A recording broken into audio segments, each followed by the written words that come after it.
طب نسمع فارس عباد. إن الذين يغضون أصواتهم عند رسول الله أولئك الذين امتحن الله قلوبهم للتقوى لهم مغفرة وأجر عظيم. منشاوي. إن الذين ينادونك من وراء الحجرات أكثرهم لا يعقلون. بنا.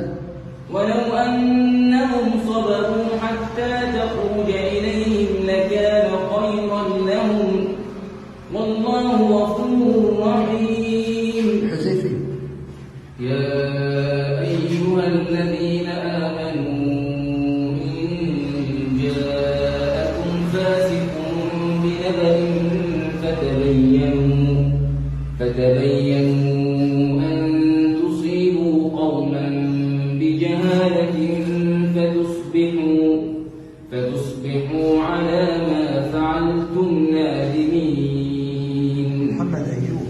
واعلموا أن فيكم رسول الله لو يطيعكم في كثير من الأمر لعنتم ولكن الله حبب إليكم الإيمان وزينه في قلوبكم وكره إليكم الكفر والفسوق والعصيان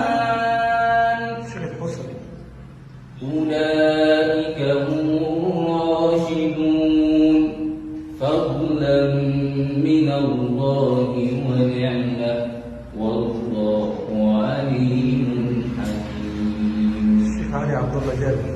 وإن طائفتان من المؤمنين اقتتلوا فأصلحوا بينهما فإن بغت إحداهما على الأخرى فقاتلوا التي تبغي حتى تفيء إلى أمر الله فإن فاءت فأصلحوا بينهما بالعدل وأقسطوا إن الله يحب المقسطين. الشيخ ناصر القطامي.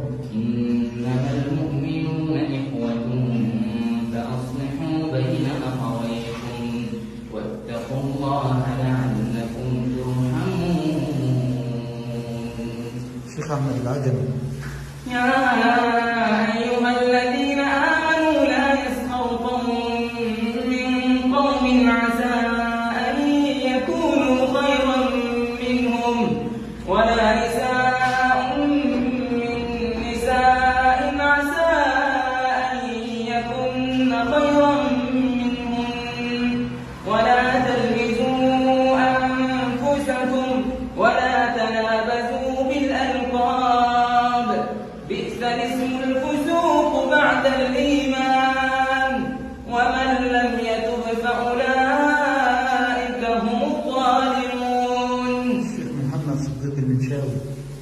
يا أيها الذين آمنوا اجتنبوا كثيرا من الظن إن بعض الظن إثم ولا تجسسوا ولا يغتب بعضكم بعضا أيحب أحدكم أن يأكل لحم أخيه ميتا فكرهتموه واتقوا الله إن الله تواب رحيم.